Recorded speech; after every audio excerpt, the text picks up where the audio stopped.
Dalam hadis Bukhari, Bapak Ibu sekalian, pernah selepas mengantar jenazah sahabat lagi dikuburkan, beliau tiba-tiba duduk, tapi duduknya digambarkan dalam riwayat di atas lutut beliau. Ya, seperti orang kadang-kadang kalau sedang memikirkan sesuatu yang mendalam, ya, biasanya dia meletakkan lututnya di tanah sambil menundukkan kepala.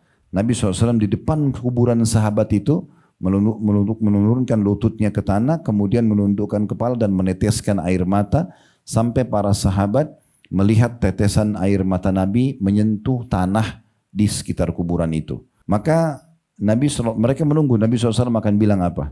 Maka beliau mengatakan SAW, seharusnya dalam keadaan atau melihat keadaan seperti inilah seseorang di antara kita harus punya persiapan. Dan Nabi SAW juga mengatakan dalam hadis yang sahih, ya, ketahuilah tidak ada pemandangan yang mengerikan yang terlihat atau dapat dilihat oleh manusia kecuali kuburan adalah lebih ngeri darinya.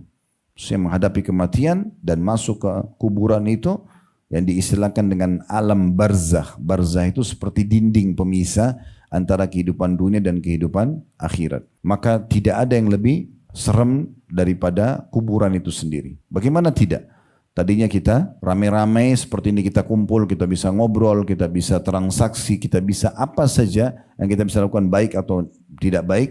Tapi begitu hitungan detik ruh kita dicabut, meninggal, maka kita akan sendiri, semuanya ini akan meninggalkan kita. Siapapun itu. Makanya Nabi SAW mengingatkan dalam sebuah hadis yang sahih, kalau anak Adam menuju ke kuburan pada saat dia meninggal dan diantar kuburan akan ikut 3 ke kuburannya. Keluarganya, hartanya, dan amalnya. Dan akan pulang 2. Yang pulang 2 itu adalah keluarganya. Ini sering saya kasih contoh di pengajian, secinta-cintanya suami pada istri, istri pada suami, atau orang tua pada anak, anak pada orang tua, sahabat pada sahabatnya, maksimal mungkin setengah jam di kuburan. Itu pun di atas kuburan. Setelah itu dia akan pulang. Suami, ibu, istri, bapak, ya, siapa saja, anak-anak, mereka akan kembali ke aktivitas mereka. Mungkin mereka bisa menikah lagi kalau pasangan kita, mungkin anak-anak juga akan beraktivitas dengan aktivitas mereka. Harta yang kita milikin, yang kedua hartanya juga akan dibagi jadi warisan. Paling jauh mobil kita semewah apapun parkir di pagar kuburan, tidak mungkin dibawa ke liang lahat, akan dikembalikan. Ini fakta kata Nabi SAW. Dan tinggal bersama dia hanya amalnya saja. Yang uniknya, kita sudah tahu bocoran ini, tapi kita malah melalaikan yang ketiga ini, yang justru akan menemani kita nanti. Amal-amal soleh akan berbentuk, berwujud seperti makhluk di kuburan, kemudian dia akan menemani kita.